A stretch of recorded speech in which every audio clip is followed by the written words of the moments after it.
ওয়ালাইকুম। পিএসএল এ 3টা বাংলাদেশি দল পেলেও তাসকিন আহমেদ না পাওয়ার কারণে অনেকে বলতেছে যে ভাই তাসকিনের হ্যাং ট্যাং এত ভালো করেও তাসকিন কেন পিএসএল চান্স পায় না। ভাই আইপিএল এ লাক নায়ের কারণে তাসকিন আহমেদ চান্স পাচ্ছে না। ইভেন মুস্তাফিজুর রহমানেরও একটা বড় সুযোগ আসতে পারে আইপিএল এ, যার পরিপ্রেক্ষিতে তাকে কোনো পিএসএল এ কোনো দলই তাকে নেওয়া হয় নাই। সো বিষয়টা হচ্ছে আপনার লাহোর কালান্দার্সের হয়ে রিশাদ হোসেন খেলবে এবং রিশাদ হোসেনের মূল্য $25,000। সো $25,000 কথা আপনার লিটন দাস, তিনি করাচি কিংস, যেটা কিনা মানে আনবিলিভেবল বলবো একটা কথা। লিটন দাসকে নেওয়ার অন্যতম কারণ হচ্ছে শান মাসুদ লিটন দাসকে অনেক পছন্দ করে এবং ব্যাকআপ প্লেয়ার হিসেবে, ব্যাকআপ উইকেট কিপার ব্যাটার হিসেবে তাকে নেওয়া হয়েছে। ইতিমধ্যে নাহিদ রানাকে জানেন আপনারা সবাই, পেশোয়ার জালমিতে নেওয়া হয়েছে বাবর আজমের সেই দলে, এবং বাবর আজমের দল কতটা শক্তিশালী এবং নাহিদ রানাকে যখন তারা পিক করলো তখন জাস্ট বললো যে ভাই বাংলাদেশি স্পিড স্টার নাহিদ রানা আসলে আনবিলিভেবল বলা চলে। কেননা বাংলাদেশ থেকে পিএসএল এ 3টা প্লেয়ার চান্স পায়। একটা দেখেন, একটা সময় মোস্তাফিজ সাকিব ছাড়া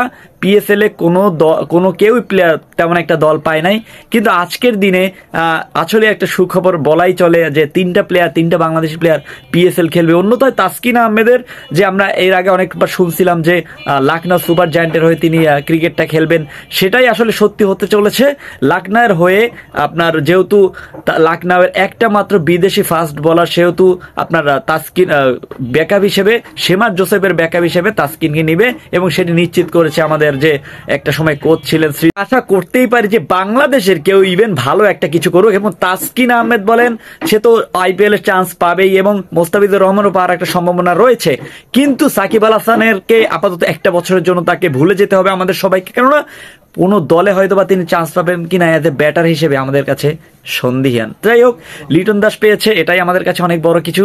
আপনাদের কাছে কেমন লাগছে প্লিজ কমেন্ট করে জানাই। তখন তো ভাই সব নকল কথা বলছি, এখন আসি ভাই আসল কথা। সেটা হচ্ছে ভাই রিশাদ হোসেনরে আপনি প্রথমত বরিশাল টিমেই নিতেছিলেন না, ওপেনিং খেলাচ্ছিলেন না, ওপেনিং এ না আপনি দলেই খেলাচ্ছিলেন না, তাকে একটা পাকিস্তানি সুপার লিগে কিভাবে ড্রাফট থেকে চান্স পায়? ভাই লিটন দাস চ্যাম্পিয়ন্স ট্রফিতে আপনি স্কোয়াডেই রাখেন নাই, তাহলে ওরা কিভাবে এই দলে একটা আপনার একদম বড় একটা টিম সেখানে চান্স দেয়? ভাই নাহিদ রানাকে, আপনি নাহিদ রানার কথা ভিন্ন আসবে, কারণটা হচ্ছে তিনি আলাদা।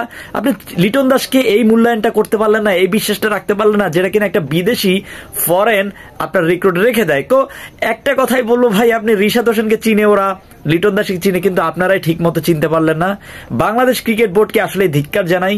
লিটন দাসকে রাখা উচিত ছিল, সেটা আপনিও জানেন, আমিও জানি, সবাই জানে, কিন্তু কেন রাখলেন না ভাই? এটা আমার কাছে প্রশ্ন। এবং আপনার দর্শকরা কি মনে করেন প্লিজ একটু কমেন্ট করে জানাই দিবেন, অবশ্যই জানাবেন। কারণটা হচ্ছে আপনারাই সব, এই ক্রিকেটের পিছনে আপনারা সব, আমরা যা বলবো সেটাই হবে, কিন্তু দিন শেষে লিটনকে আমরা চাই।